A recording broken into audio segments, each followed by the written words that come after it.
ओ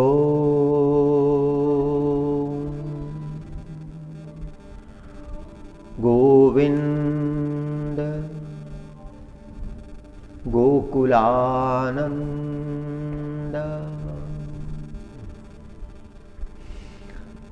गोविंद गोकुलानंद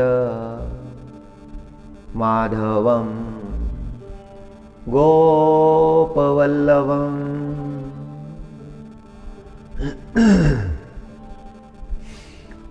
गोवर्धनधरं धीरं तं वन्दे गोमतीप्रियम्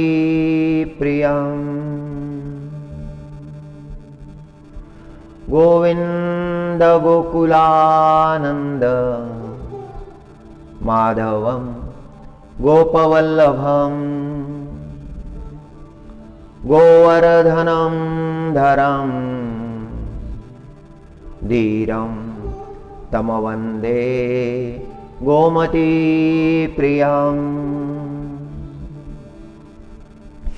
आनन्ददाता आनंद स्वरूपा माधवा गोपीजन वल्लभा गोवर्धन धारका लीला पुरुषोत्तमा ओ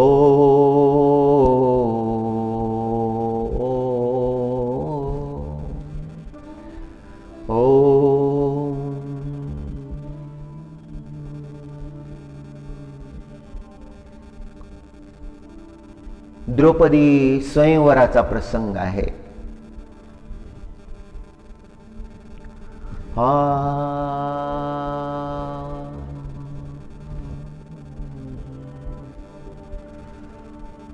द्रुपद राजानं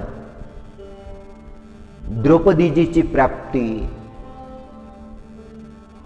यज्ञाच्या माध्यमातून प्राप्त केली।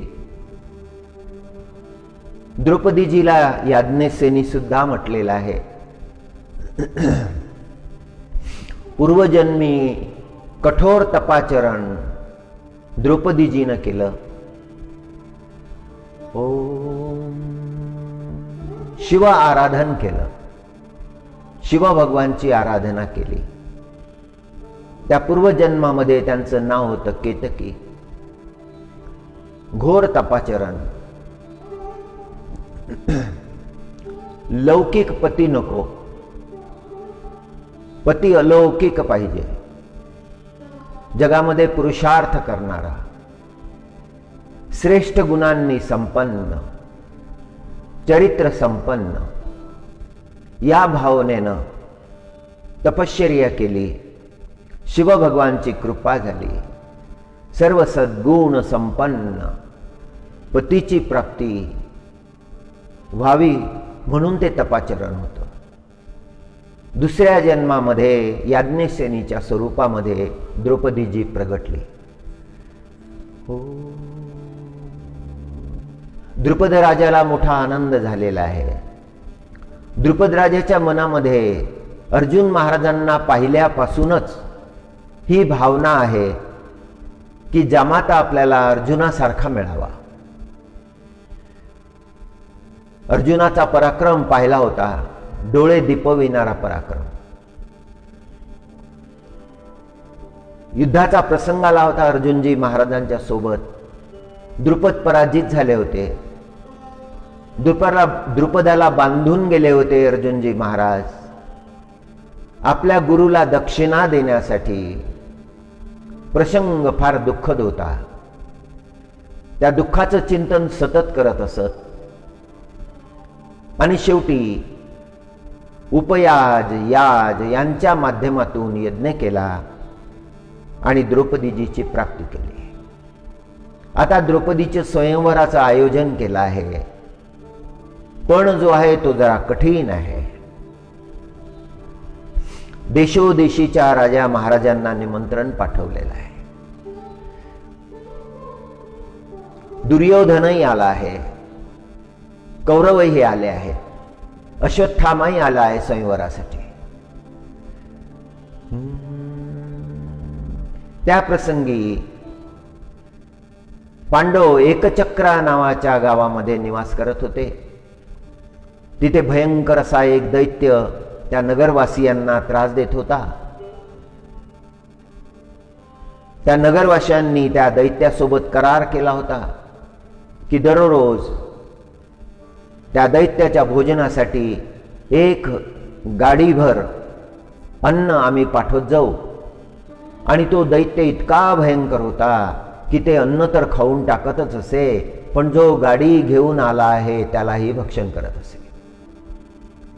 ज्या घरामध्ये, ज्या ब्राह्मणाच्या घरामध्ये पांडवांचा निवास होता, मध्यरात्रीच्या वेळेला ब्राह्मण आणि ब्राह्मणी रुदन करत होते. माता कुंती जागी होती. ब्राह्मण म्हणत होता की आता एकच दिवस उरला आहे, उद्या आपल्या पुत्राला पाठवावं लागेल.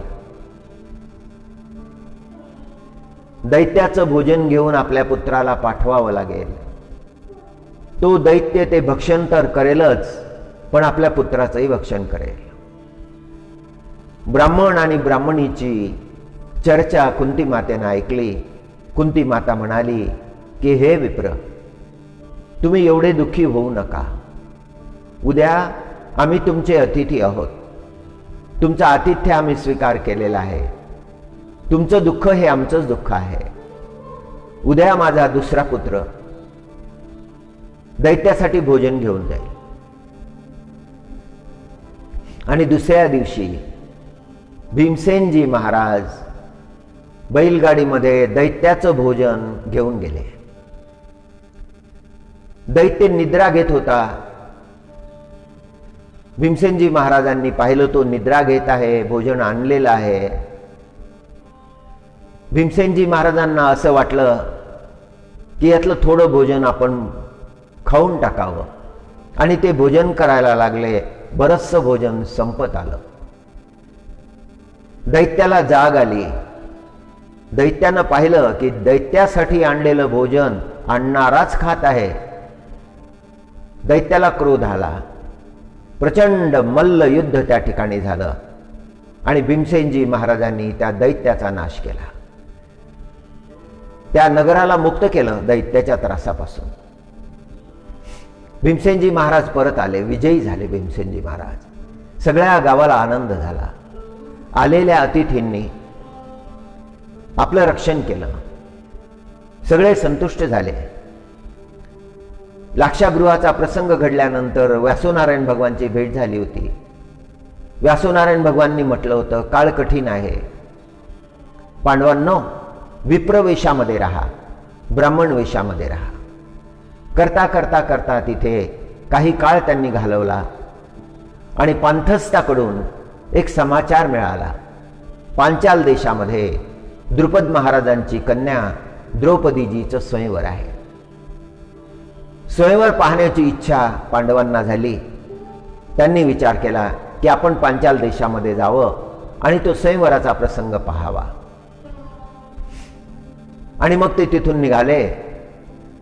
सगळ्या नगरांनी त्यांना विदाई दिली. पांडव पांचाल देशामध्ये आले. मृदा पात्र घडविणाऱ्या एका कारागिराच्या घरी त्यांनी निवास केला. नगराची शोभा पाहण्यासाठी गेले. करता करता करता स्वयंवर सभेमध्ये गेले. स्वयंवराचा प्रसंग आरंभ झालेला होता. सिंहासनावर द्रुपद महाराज बसलेले होते. दुर्योधनादी राजे महाराजे त्या ठिकाणी विराजमान होते. ओम स्वयंवर सभेमध्ये द्रुपद महाराजांचे जे महामंत्री होते ते बोलत होते. ते सांगत होते की उपस्थित राजा महाराजांनो, आज आपल्या समोर द्रौपदीजीच्या स्वयंवराचा प्रसंग आहे. स्वयंवराचा पण असा आहे की समोर आपण जे चक्र पाहत आहात, जे वर लटकलेलं चक्र आहे ते अखंड फिरत आहे, पण त्या चक्राच्या मागे वर एक स्वर्ण मत्स्य आहे, सोन्याचा मत्स्य. त्या मत्स्याचा नेत्रभेद करायचा आहे. जो कोणी त्या मत्स्याचा नेत्रभेद करेल त्याला द्रौपदीजी प्राप्त होईल. खाली एक तेल कडाह ठेवलेला आहे. त्या तेल कडाहामध्ये पाहून वर बाण मारायचा आहे. त्या फिरत्या चक्रामधून तो बाण गेला पाहिजे आणि मत्स्याचा नेत्रभेद झाला पाहिजे. असं आचरण जो करेल, असा पुरुषार्थ जो करून दाखवेल, त्याला द्रौपदीजीची प्राप्ती होईल. घोषणा पूर्ण झाली. सगळे पाहायला लागले. चक्र फिरत होतं. त्याच्या वर मत्स्य लटकलेला होता, स्वर्ण मत्स्य. त्याचा नेत्र हिऱ्यासारखं चमकत होतं. अनेक आले, त्यांनी प्रयत्न केला. तेलाच्या त्या तैल कडाहामध्ये पाहून त्यांनी वरती बाण सोडला, पण नेत्रभेद काही कोणाला करता आला नाही. करता करता बराच काळ गेला. महामंत्री म्हणायला लागले की या सभेमध्ये असा कोणीही नाही जो नेत्रभेद करू शकेल. त्यावेळेला अर्जुनजी महाराज जनमानसामध्ये बसलेले, विप्रवेशामध्ये बसलेले, त्यांनी प्रश्न विचारला, विप्राला नेत्रभेद करता येईल का? सगळी सभा चकित झाली की विप्रामध्ये कसा काय एवढा शूरवीर निघाला. विचारविनिमय व्हायला लागला. द्रुपद महाराज म्हणाले करता येईल. आज्ञा झाली द्रुपद महाराजांची आणि अर्जुनजी महाराज पुढे आले. या प्रसंगामध्ये श्रीकृष्ण परमात्मा सुद्धा उपस्थित आहे. इथे पहिली भेट आहे अर्जुनजी महाराज आणि श्रीकृष्ण परमात्म्याची. अर्जुनजी महाराज त्या तैल कडाहाच्या जवळ आले. धनुष्य धारण केला, त्यावर बाण लावला. खाली तेल कडाहामध्ये पाहून वरती बाण सोडला आणि मत्स्याचा नेत्रभेद झाला. सगळी सभा जयघोष करायला लागली. सगळे चकित झाले. एवढा मोठा धनुर्धर विप्रांमध्ये कसा निघाला? काही राजे ओरडायला लागले, द्रौपदी राजकन्या आहे, ती विप्राला देता येत नाही. द्रुपद महाराज म्हणाले की ज्याने नेत्रभेद केला आहे मत्स्याचा तोच अधिकारी आहे. आणि द्रौपदीजींनी माळ अर्जुनजी महाराजांच्या गळ्यामध्ये घातली. जयघोष व्हायला लागला. हा समाचार करता करता करता हस्तिनापुरापर्यंत आला. सभेमध्ये एक धावन आला आणि त्यांनी धृतराष्ट्रांना सांगितलं, महाराज द्रौपदी जिंकली आहे. दुसरा धावन आला, त्यांनी सांगितलं अर्जुनानं जिंकली आहे. धृतराष्ट्रानं पहिली बातमी ऐकली, द्रौपदी जिंकली आहे, दुर्योधनानं जिंकली आहे, अशी भावना झाली धृतराष्ट्राची. टाळी वाजवायला लागला. पण हा समाचार जेव्हा भीष्म पितामहांनी ऐकला की अर्जुनानं जिंकली आहे, लाक्षागृहाच्या प्रसंगामध्ये पांडव गुप्त झाल्यानंतर काही समाचार नव्हता. भीष्म पितामह चिंतित होते आणि आता हा पहिला समाचार मिळाला. हा समाचार ऐकून भीष्म पिता आनंदित झाले. धृतराष्ट्राकडे पाहायला लागले. किती कपट याच्या मनामध्ये आहे. लाक्षागृहामध्ये पांडवांना जाळून टाकण्याचा प्रयत्न केला. ते वनामध्ये राहिले. आता प्रगट झाले. पांडवांना मारून टाकण्याची याची योजना होती. भीष्म पितामह म्हणाले, हे धृतराष्ट्र, दुर्योधनानं नाही जिंकली द्रौपदी, अर्जुनानं जिंकली आहे. हे शब्द ऐकता बरोबर धृतराष्ट्र स्तंभित झाला.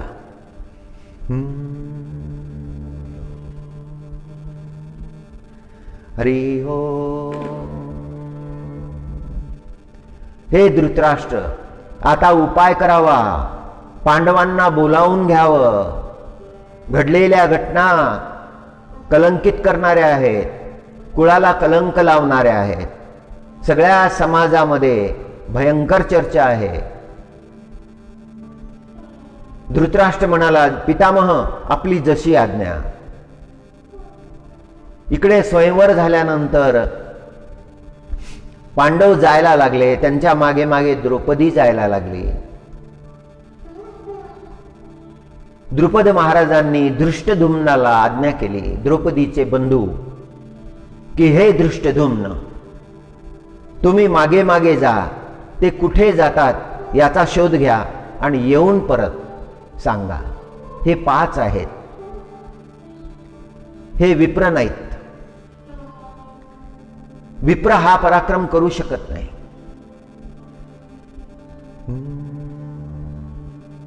धृष्टद्युम्नाने शोध घेतला.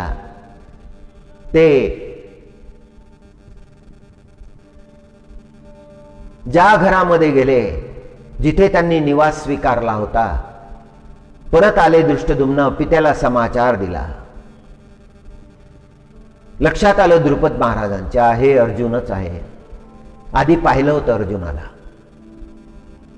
लक्षात आलं, मोठा आनंद झाला. आपला आनंद प्रगट केला नाही, मनामध्ये ठेवला. पांडव गेले, मातेला हाक मारली. मातेनं आतूनच आवाज दिला, हे पांडवांनो, प्राप्त केलेली द्रौपदी ही तुम्हा 5 आहे. ही सगळी लीला आहे, हे रहस्यमय आहे सगळं.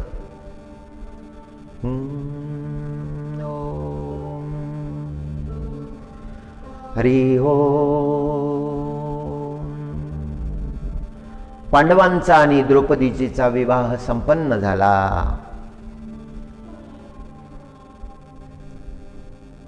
हस्तिनापुरावरून निरोप आला. पांडवांना निमंत्रण मिळालं, हस्तिनापूरला परत या.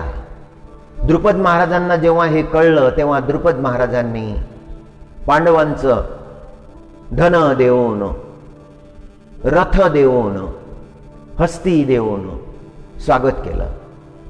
पांडव हत्तींवर बसले आणि पांडव हस्तिनापुराकडे निघाले. समाचाराला हस्तिनापुरामध्ये पांडव येत आहेत,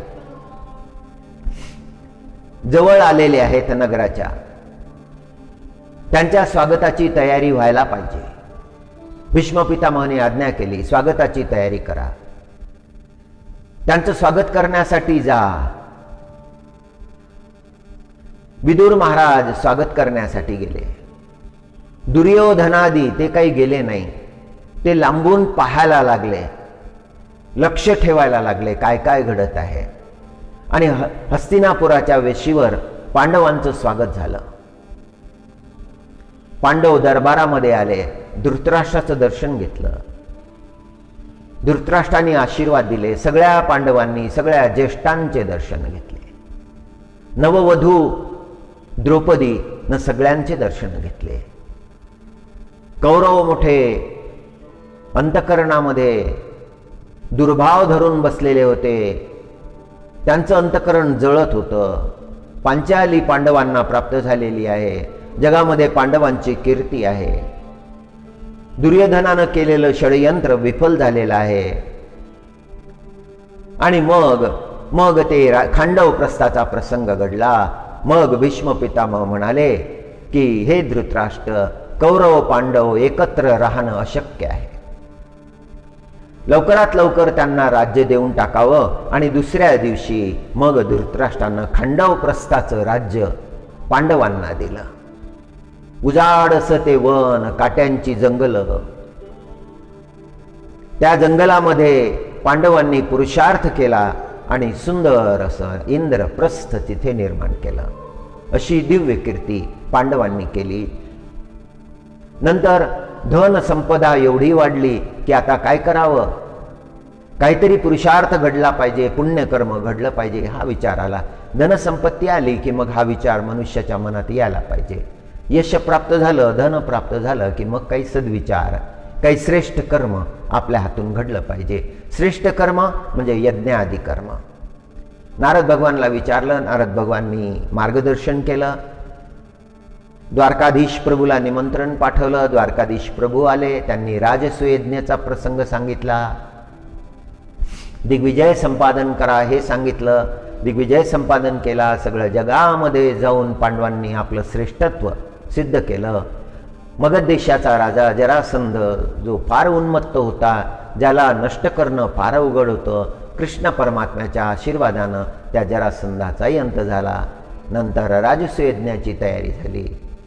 भव्य असा तो यज्ञ, ना भूतो ना भविष्यती असा कोणी केला नाही. तो राजसूय यज्ञ, त्या यज्ञामध्ये संकट आलं. शिशुपाल जो युधिष्ठिर महाराजांचा मावस भाऊ होता, त्यांनी प्रलाप केला. अग्रपूजेच्या प्रसंगामध्ये तो ओरडायला लागला, शिवीगाळ करायला लागला, कृष्ण परमात्म्याला शिव्या द्यायला लागला. परमात्म्याने त्याचे 108 अपराध क्षमा केले. शिशुपालाचा अंत झाला. त्यांची अंत्येष्टी झाली. दुसऱ्या दिवशी श्रीकृष्ण परमात्म्याच्या पूजनानं राजसूय यज्ञ आरंभ झाला. ना भूतो ना भविष्यती असा तो यज्ञ. एवढी गर्दी झाली हस्तिनापुरामध्ये, इंद्रप्रस्थामध्ये एवढी गर्दी झाली, लाखोची गर्दी. एक ब्राह्मण भेट देण्यासाठी आला. त्यांनी एक मोठा शंख आणला. अनेक लोक त्या शंखाला उचलून आणत होते. तो शंख एका वेदीवर युधिष्ठिर महाराजांच्या समोर ठेवला. युधिष्ठिर महाराजांनी विचारलं, या शंखाची काय विशेषता आहे? तेव्हा त्या ब्राह्मणानं सांगितलं की महाराज, हा शंख अद्भुत आहे. जेव्हा 1,00,000 लोक पंगतीला बसतील, 1,00,000 लोक भोजन ग्रहण करतील, तेव्हा हा शंख आपोआप वाजेल. आणि युधिष्ठिर महाराज, एवढं अन्नदान झालं युधिष्ठिर महाराजांच्या यज्ञामध्ये की जेव्हा तो शंख वाजायला लागला, सारखा वाजायला लागला, आकाशमंडलामधून देव पाहायला लागले की असा यज्ञ कधी पाहिला नव्हता. युधिष्ठिर महाराजांना मोठा आनंद झाला की आपल्या हातून एवढं अन्नदान झालं.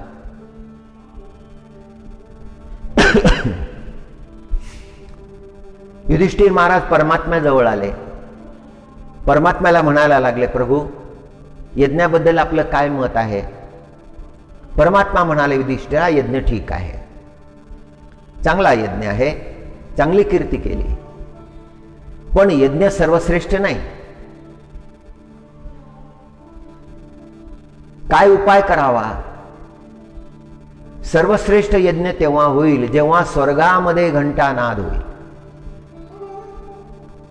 युधिष्ठिर महाराज विचारात पडले, काय उपाय करावा?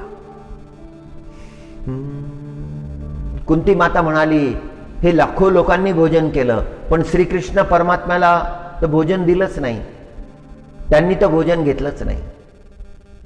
ते जेव्हा भोजन घेतील तेव्हा स्वर्गामध्ये घंटानाद होईल. कृष्ण परमात्म्याला भोजनासाठी बसवलं, प्रभूनं भोजन ग्रहण केलं, पण घंटानाद नाही झाला. ही परमात्म्याची लीला आहे.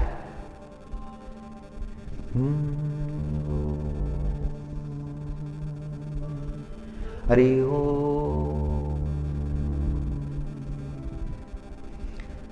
संत महात्मे बोलायला लागले, यमुनेच्या किनारी एक योगी आहे, तो योगी समाधिस्थ आहे. तो योगी जर इथे भोजन करण्यासाठी आला आणि त्यांनी जर भोजन ग्रहण केलं तर स्वर्गामध्ये घंटानाद होईल. युधिष्ठिर महाराज रथामध्ये बसून गेले. यमुनेच्या किनारी एका शिलाखंडावर 16 वर्षाचा एक योगी ध्यानस्थ बसलेला होता.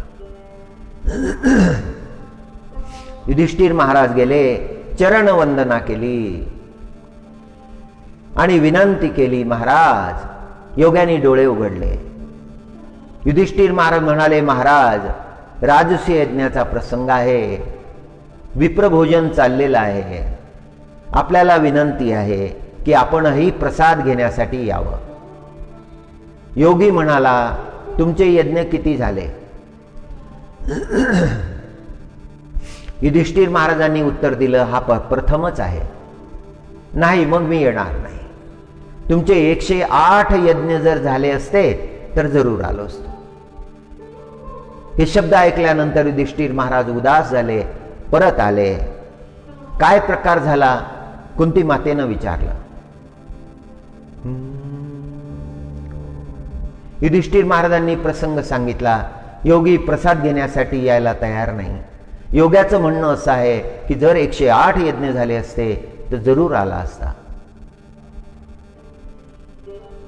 आता काय उपाय करावा? माता द्रौपदी म्हणाली की ठीक आहे, मी जाईल, आता मी योग्याला घेऊन येईल.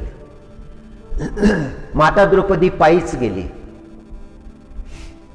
योग्याच्या समोर हात जोडून उभी राहिली. योग्यानं डोळे उघडले, पाहिलं समोर माता द्रौपदीला. माता द्रौपदीनं वंदन केलं आणि सांगितलं, महाराज, मी आपल्याला निमंत्रण देण्यासाठी आली आहे. राजसूय यज्ञाचा प्रसंग आहे, आपण प्रसाद ग्रहण करावा. योगी म्हणाले की आलो असतो जर तुम्ही 108 यज्ञ केले असते, पण हा तर प्रथमच यज्ञ आहे, मला येता येत नाही. माता द्रौपदी म्हणाली की प्रभू, हा प्रथम यज्ञ जरूर होता, पण आता प्रथम यज्ञ राहिला नाही. करायचे तर 108च होते, पण हजारो झाले. योगी चकित झाला. हजारो यज्ञ कसे झाले? माता द्रौपदीनं उत्तर दिलं, पावलो पावली कृष्ण नाम घेत आली आहे. हरे कृष्णा हरे कृष्णा हरे कृष्णा हरे कृष्णा. आणि परमात्म्याचं नाम हे यज्ञ स्वरूप आहे. परमात्म्याचं नाम जो घेतो त्याला यज्ञाचं पुण्य प्राप्त होतं. मोठ्या श्रद्धेनं, भक्तिभावानं परमात्म्याचं नाम घेत घेत इथपर्यंत आली आहे. आता तर आपण चलाल. योगानं मान्य केलं. माता द्रौपदी सोबत योगी चालत आले. योग्याला पाहून सगळ्या पांडवांना आनंद झाला. सगळे त्या ठिकाणी जे उपस्थित राजे महाराजे विप्रगण होते ते सगळे आनंदित झाले. भोजनाची व्यवस्था झाली. कदली पत्रावर भोजन वाढलं. सगळे त्या ठिकाणी उपस्थित आहेत आणि योग्याने भाताचा एक कण घेतला आणि तो मुखामध्ये टाकला. तो मुखामध्ये टाकता बरोबर लक्ष लक्ष घंटा स्वर्ग लोकामध्ये वाजायला लागल्या. श्रीकृष्ण परमात्मा म्हणाले, युधिष्ठिरा, आता तुझा यज्ञ पूर्ण झाला. गोपाल कृष्ण भगवान. हरे कृष्ण हरे कृष्ण हरे कृष्ण कृष्ण कृष्ण हरे हरे. ओम. शत्रु दमनैकमन्त्रम् सकल उपनिषदैकमन्त्रम्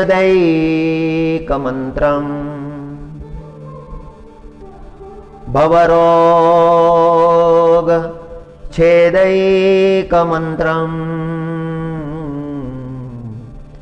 जन्म सफलैकमन्त्रम् तारकमन्त्रम् गोविंदेकमंत्रम. परमात्म्याचं नाम हे तारक आहे. परमात्म्याचं नाम हा मंत्र आहे. शत्रु दमनैक मंत्रम, शत्रूंचा नाश करणारा मंत्र आहे.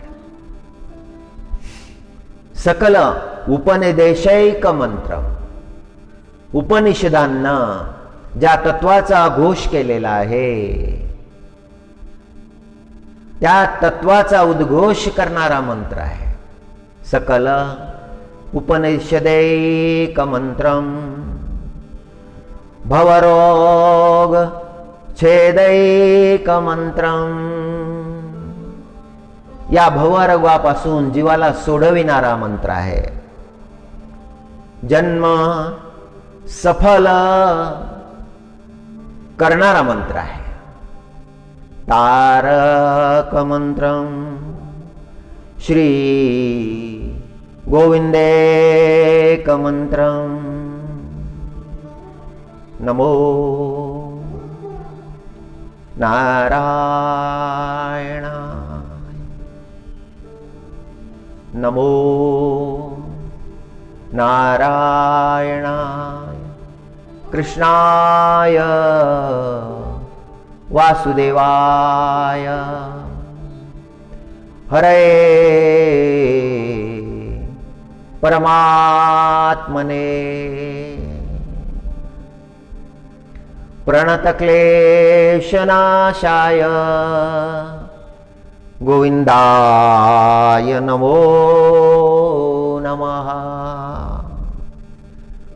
त्या कृष्ण परमात्म्याला दोन्ही हात जोडून नमस्कार जर केला, प्रणत क्लेश नाशाय, जो दोन्ही हात जोडून परमात्म्याला नमस्कार करतो त्याच्या जीवनातले क्लेश नष्ट होतात.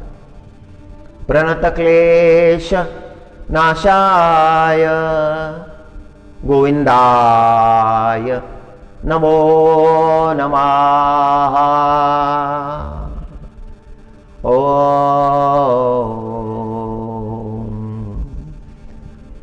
कुंती मातेच्या प्रार्थनेमधला हा मंत्र आहे.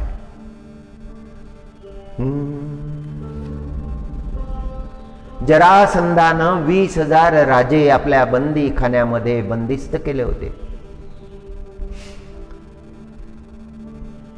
त्या बंदीखान्यामध्ये बंदिस्त असलेल्या राजांचा तो बळी देणार होता.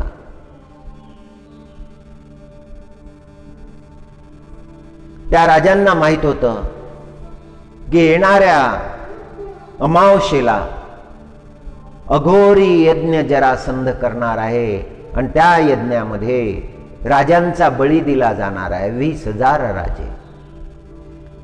त्यांनी एक दूत पाठवला द्वारकेला, जाऊन द्वारकाधीश प्रभूला आमची विनंती सांगा, आमचं रक्षण करा.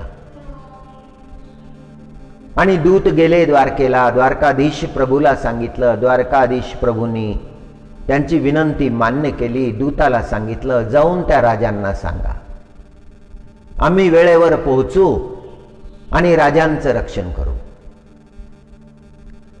त्या 20,000 राजांना हा समाचार मिळाला होता की श्रीकृष्ण परमात्मा द्वारकाधीश हे पूर्ण अवतार आहेत, लीला पुरुषोत्तम आहेत, अद्भुत असे त्यांचे कर्म आहेत, दिव्य त्यांचे कर्म आहेत.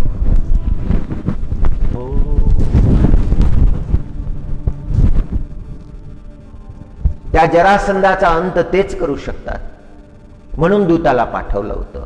दूत परत आला, त्यांना समाचार दिला परमात्मा येणार आहेत. आणि खरोखर परमात्मा आले. भीमसेनजी अर्जुनजीला घेऊन आले. त्या जरासंधाचा अंत भीमसेनजी महाराजांच्या हातून करवून घेतला. करता करविता परमात्मा. ते 20,000 राजे मुक्त करा अशी आज्ञा परमात्म्यानं केली जरासंध पुत्र सहदेवाला. हो,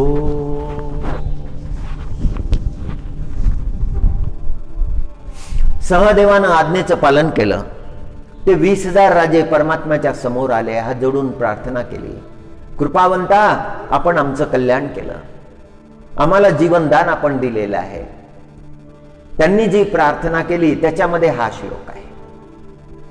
कृष्णाय वासुदेवाय हरये परमात्मने प्रणतक्लेशनाशाय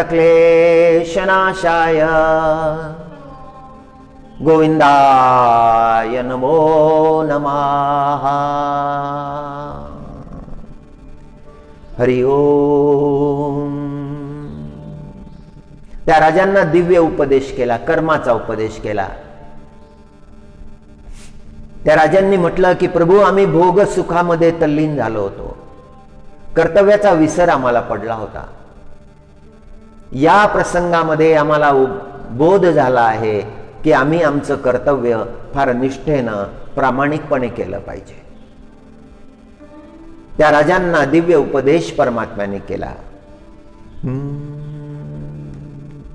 हरि ओम।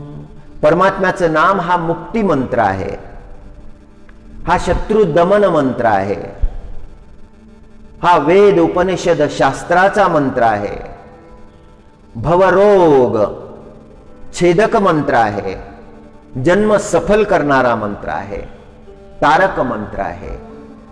ओम हरि ओम। त्रेतायुगामधला एक प्रसंग आहे। त्रेतायुगामध्ये एक भक्त निवास करत होते, निर्लोभी होते, दारिद्र्य होतं, भोजनाची सुद्धा व्यवस्था नव्हती, दोन वस्त्राची सुद्धा व्यवस्था नव्हती, पण त्यांच्या अंतःकरणातली भक्ती प्रगाढ होती।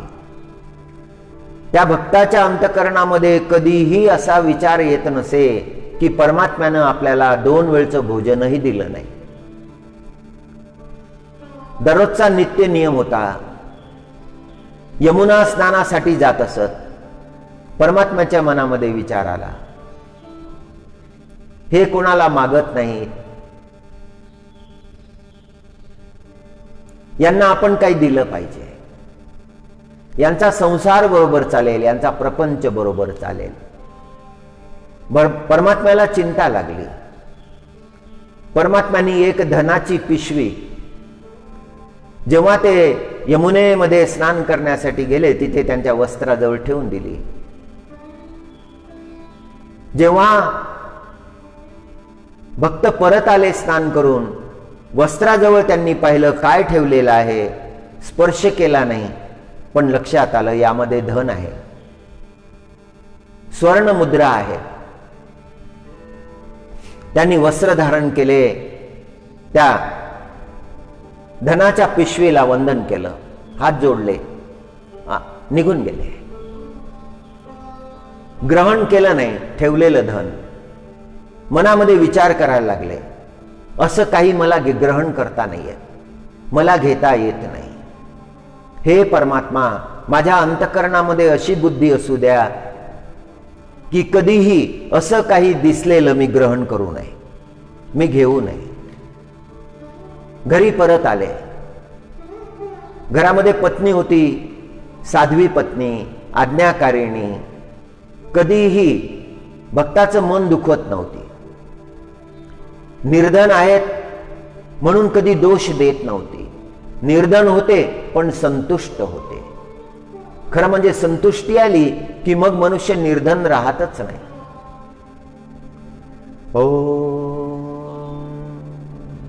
दुसऱ्या दिवशी जेव्हा पुन्हा निघाले तेव्हा परमात्म्यानं एक स्वर्ण फळ मार्गामध्ये ठेवून दिलं,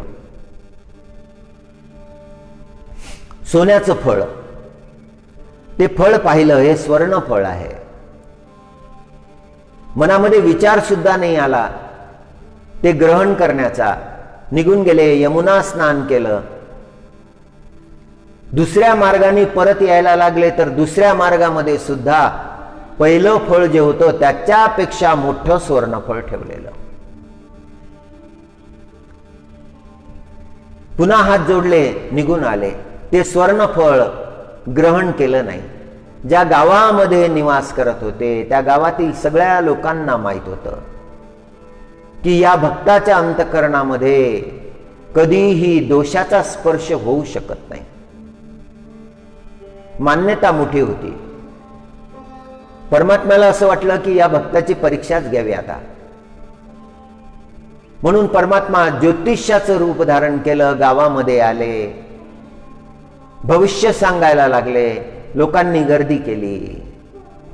काही महिला भक्ताच्या घरी आल्या, त्या भक्त पत्नीला म्हणायला लागल्या, अहो ज्योतिषी आले, तुम्ही सुद्धा जा, विचारा तुमच्या भविष्याबद्दल. आणि भक्ताची पत्नी गेली, ज्योतिषाला म्हणाली मला काहीतरी सांगा. ज्योतिष म्हणाला तुम्हाला सांगण्याची काय गरज आहे, तुमच्या पतीला तर खूप देण्याचा प्रयत्न केला परमात्म्यानं, पण तो ग्रहणच करत नाही, दारिद्र्याला सांभाळून ठेवत आहे. ते दारिद्र्य निघून जावं म्हणून परमात्म्यानं धनानं भरलेली पिशवी, स्वर्णमुद्रांनी भरलेली पिशवी त्यांच्या वस्त्राजवळ ठेवली होती. यांनी नमस्कार केला, निघून गेले. नंतर एक स्वर्णफळ मार्गामध्ये ठेवलं होतं, त्यालाही नमस्कार करून निघून गेले. मार्गच बदलला, त्या दुसऱ्या मार्गामध्ये त्याच्याही पेक्षा मोठं स्वर्णफळ ठेवलं होतं, त्यालाही नमस्कार केला, निघून गेले. स्वीकारत नाही.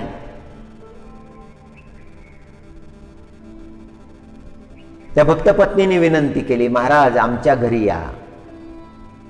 आणि ज्योतिषाला बोलावलं. ज्योतिषी आले, त्यांचा तो वेश पाहिला, भक्तानं वंदन केलं, नम्रतेनं हात जोडून त्यांच्या समोर बसला.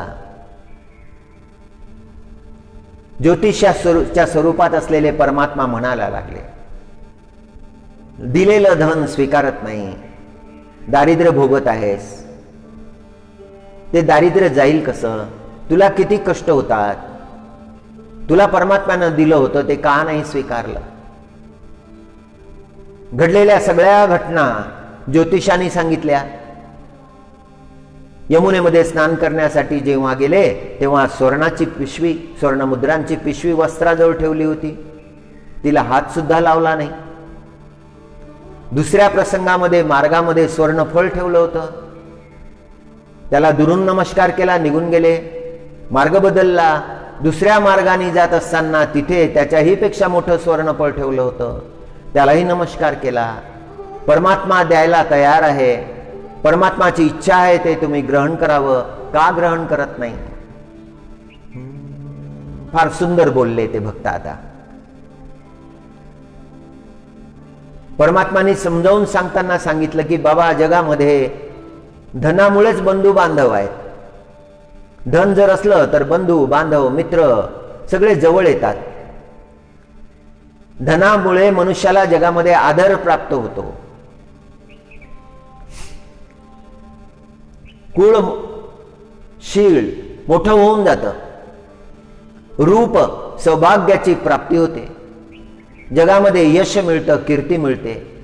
धन असलं तर श्रेष्ठ कार्य करता येतात, धन असलं तर दान करता येतं, मनामध्ये जी इच्छा आहे ते करता येतं, तीर्थाला जाता येतं, तीर्थदर्शन करता येतं, आनंदामध्ये राहता येतं. व्रत तीर्थ अतिथी सेवा हे धनानंच होत असतात. मग धन स्वीकारलं तर हे मोठं कार्य करता येईल. भक्तानं सुंदर उत्तर दिलं की महाराज आपण खूप सुंदर सांगितलं की धनानं श्रेष्ठ कार्य संपन्न करता येतात, पण माझा स्वतःसाठी असा विचार आहे की स्वर्ग भोग हे अनित्य आहेत. यज्ञ कर्म केले, स्वर्ग जरी मिळाला पण तो अनित्य आहे. जगामधले भोगही अनित्य आहेत, ते काही नित्य नाहीत, शाश्वत नाहीत, कायम नाहीत. आणि भोग सुखामध्ये जर जीव गुंतला तर त्याच्या जीवनामध्ये मोह निर्माण होतो. जे भोगामध्ये गुंतलेले आहेत ते परमार्थ कधी करू शकत नाही, ते भगवत चिंतन कधी करू शकत नाही. जो अकाम आहे, ज्याच्या अंतकरणामध्ये कामना नाही, ज्याच्या अंतकरणामध्ये इच्छाच उरली नाही, तोच सर्व व्रत करू शकतो. अंतकरणाला शुद्ध ठेवणं हे सर्व व्रत आहे. यथा लाभ संतुष्टो हा महालाभ आहे. आपल्या जीवनासाठी सहज जे प्राप्त झालेलं आहे तेच ठीक आहे. हा महालाभ आहे. फार प्राप्त करण्याच्या मार्गामध्ये लागणं हा मोह आहे. शुद्ध भाव असला पाहिजे, तो शुद्ध भाव सांभाळला पाहिजे, तो शुद्ध भाव जपला पाहिजे. शुद्ध भाव म्हणजे सर्व यज्ञ आहेत.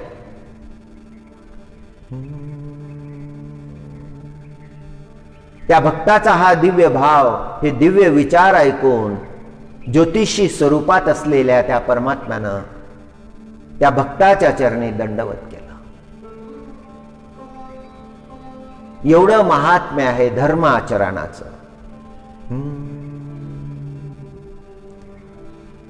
मुक्ताई महाराजांनी म्हटलं, शुद्ध ज्याचा भाव झाला, दुरे नाही देव त्याला. शुद्ध ज्याचा भाव झाला, दुरे नाही देव त्याला. अवघी साधने हातवटी, मोले मिळत नाही हाटी.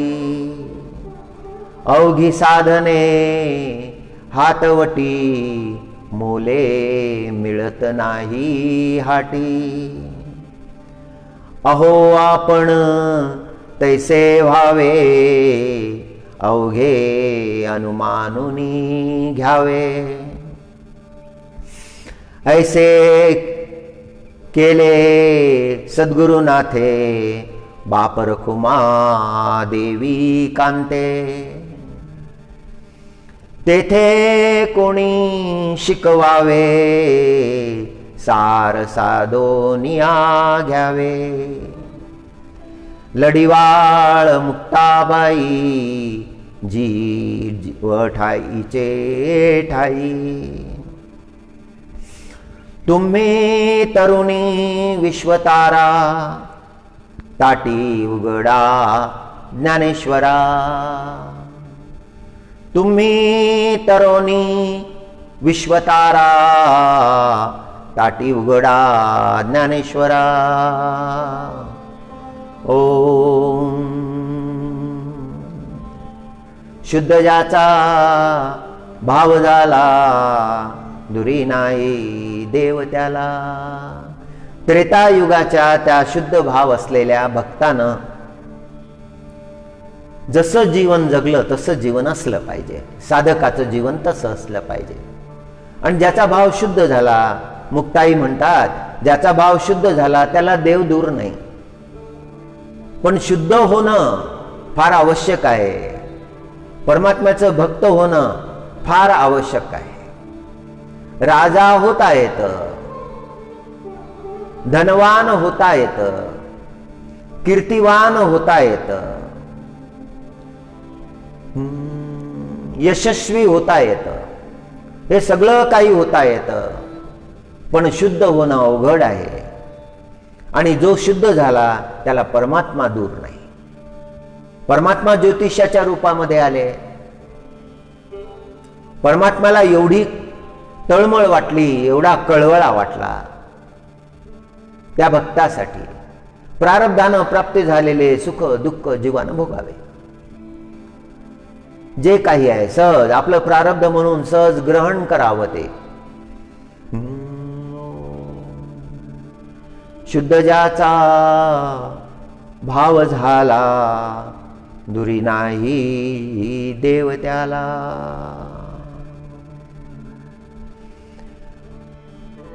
अवघी साधने हातवटी, मोले मिळत नाही हाती. सगळ्या साधना घडल्या, त्याची तपश्चर्या सुद्धा घडली, त्याची तीर्थयात्रा घडली, त्याचे यज्ञ घडले, त्याचे सगळे पुण्यकर्म घडले. एकदा जो तो परमात्मा प्राप्त केला की सगळं साध्य झालं. अहो आपण तैसे व्हावे, अवघे अनुमानुनी घ्यावे. तसं आपण झालं पाहिजे. ऐसे केले सद्गुरुनाथे बाप रकुमा देवी कांते. पांडुरंगाची एवढी कृपा आहे, एवढं केलेलं आहे परमात्म्यानं आपल्यासाठी. ओम, अनंत कृपा आहे त्या परमात्म्याची. ते ती कोण कोणाला शिकवणार आहे? साधूला स्वतःच जागृत होऊन ते जाणलं पाहिजे. इथे काही कोणी कोणाला शिकवू शकत नाही. सार निवडून घेतलं पाहिजे. जगामध्ये सार आहे असार आहे दोन्ही निवडलं पाहिजे.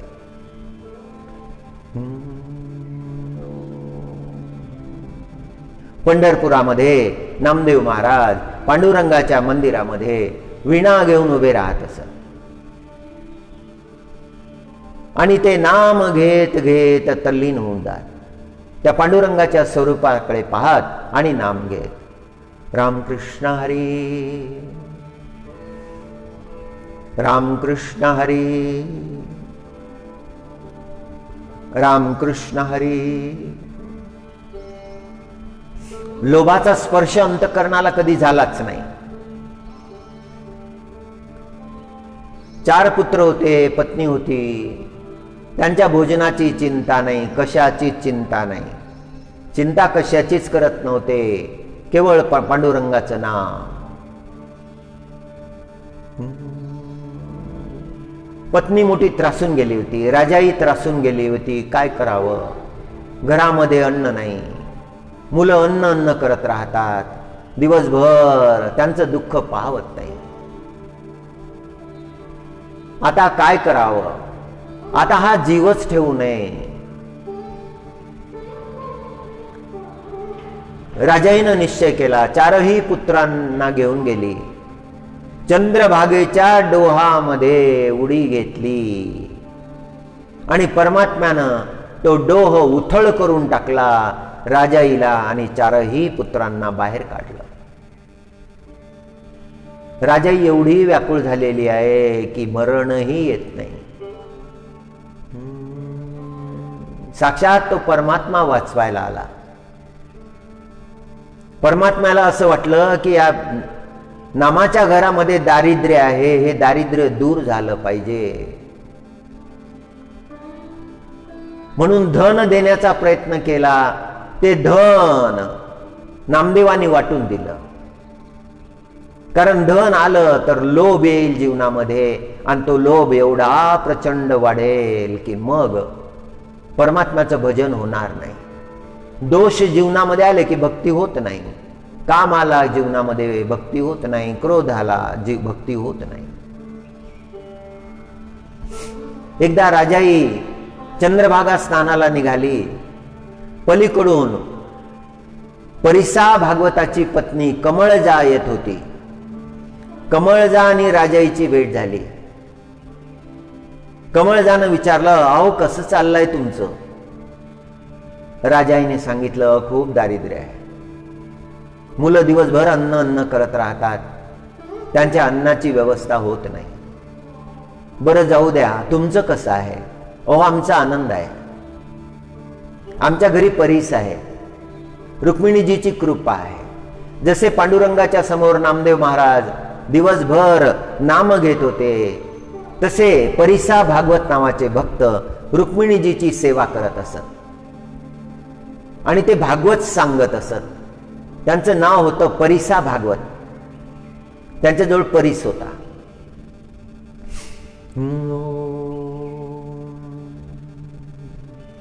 कसा असतो तो परीस? राजाईनं विचारलं. अहो दगडासारखा असतो, पण तो जर लोखंडाला लावला तर त्याचं सोनं होतं. आम्हाला पाहिजे तेवढं आम्ही लोखंडाचं सोनं करतो, बाजारामध्ये विकतो आणि आमचा सगळा प्रपंच चालत राहतो. आम्हाला चिंता नाही, कशाचीच चिंता नाही. धन संपदा ऐश्वर्य सगळे सुखभोग आम्हाला प्राप्त झाले आहेत. मला देता का तो परीस एका दिवसाकरता? आणि कमळजानी तो परीस राजाईला दिला. राजाईनं थोडं लोखंड आणलं. त्या लोखंडातला तो परिसाचा स्पर्श केला, त्याचं सोनं झालं.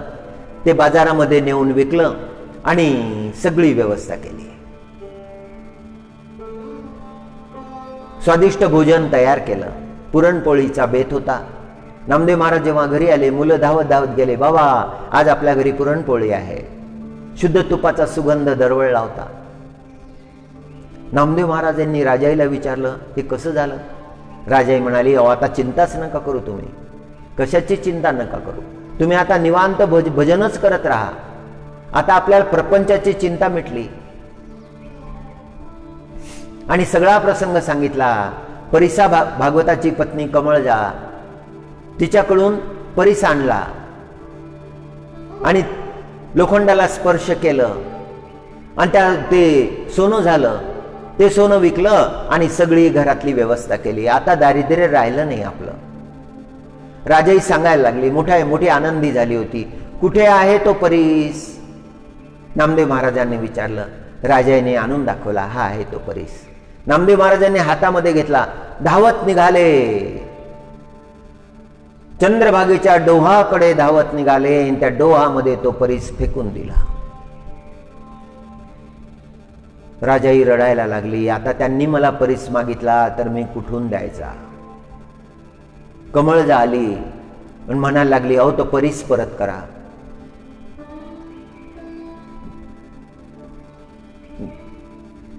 पती मागत आहेत.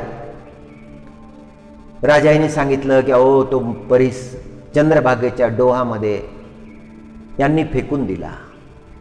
हे ऐकता बरोबर कमळजा ओरडायला लागली. परिसा भागवतही तिथे आले. गर्दी झाली.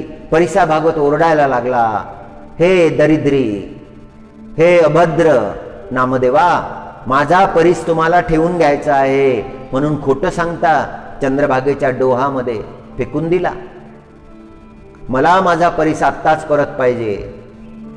गर्दी खूप वाढली. सगळे पाहायला लागले. खोटं कर्म करता, परीस ठेवून घेण्यासाठी हे सगळं बोलता आहात. नामदेव महाराज म्हणाले, माझ्यासोबत चला, आपण त्या डोहाजवळ जाऊ आणि तुमचा परीस तुम्हाला काढून देतो. सगळे गेले चंद्रभागेच्या डोहाजवळ. नामदेव महाराजांनी चंद्रभागेमध्ये प्रवेश केला, त्या डोहामध्ये प्रवेश केला. ओंजळीमध्ये चंद्रभागेचे ते पाषाण घेतले, दगड घेतले, बाहेर आले आणि ओंजळ पुढे केली. परिसा भागवताच्या पुढे ओंजळ केली आणि म्हणाले, पहा याच्यामधला तुमचा कोणता आहे? सगळे परीस.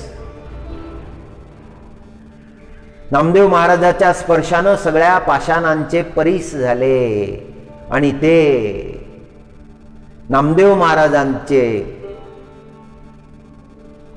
ऐश्वर्य पाहिलं, तो अधिकार पाहिला परिसा भागवतांनी आणि नामदेव महाराजांच्या चरणी दंडवत केला. एवढं सामर्थ्य आहे संताचं सामर्थ्य की पाषाणाचे परीस झाले. लोभ अंतकरणामध्ये उगवला नाही. मुक्ताई महाराज जे वर्णन करतात ते प्रसंग या संत महात्म्यांच्या जीवनात आहे. त्रेतायुगातला तो भक्त, कलियुगातले नामदेव महाराज आपल्याला संदेश देतात की परमात्म्याला जर प्राप्त करायचं असेल तर शुद्ध झालं पाहिजे, पवित्र झालं पाहिजे, निर्लोभी झालं पाहिजे. शुद्ध ज्याचा भाव झाला, दुरी नाही देव त्याला. अवघी साधने हातवटी, मोले मिळत नाही हाटी.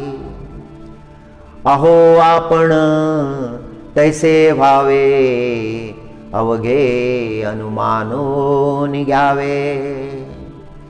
ऐसे केले सद्गुरुनाथे, बाप रखुमा देवी कांते. तेथे कोणी शिकवावे, जी सार साधोनिया घ्यावे. लढीवाळ मुक्ताबाई, जीव ठाईचे ठाई. तुम्ही तरोनी विश्वतारा, ताटी उघडा ज्ञानेश्वरा. ओम गोविंद गोकुलानंद माधवं गोपवल्लभं गोवर्धनधरं धीरं तम वंदे गोमती प्रियं. तम वंदे गोमती प्रियं. ओम आनंददाता आनंद स्वरूपा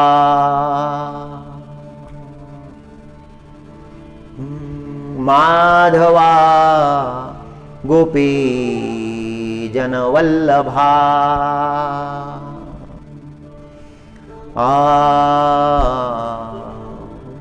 गोवर्धन धारका लीला पुरुषोत्तमा. ओम ओम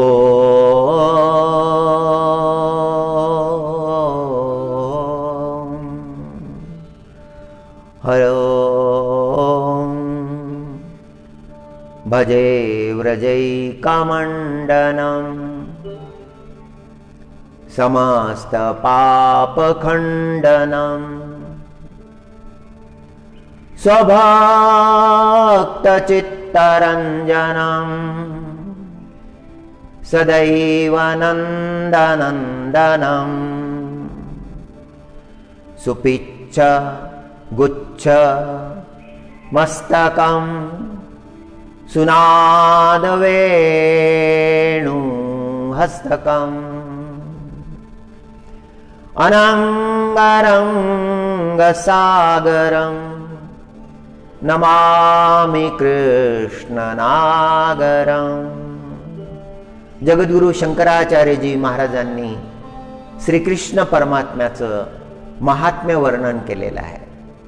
आचार्यांचा भाव फार दिव्य आहे. आचार्य उपदेश करतात की कृष्ण परमात्म्याला शरण गेलं पाहिजे, त्या कृष्ण परमात्म्याचं भजन केलं पाहिजे. आचार्यांचे स्तोत्र फार सुंदर आहेत, फार गहन आहेत, फार गंभीर आहेत. कृष्ण परमात्म्याच्या स्वरूपाचं पूर्ण वर्णन या स्तोत्रामध्ये केलं आहे. भजै व्रजै कमंडलम. ब्रजमंडलाला सुशोभित करणारे परमात्मा, त्यांना शरण गेलं पाहिजे, त्यांचं भजन केलं पाहिजे. भजै व्रजैकमण्डनं समस्त पाप खण्डनं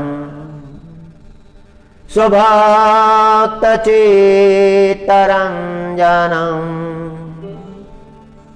सदैव नन्दनन्दनं. मस्तकावर मुकुट धारण केलेला आहे, मयूरपुच्छ आहे,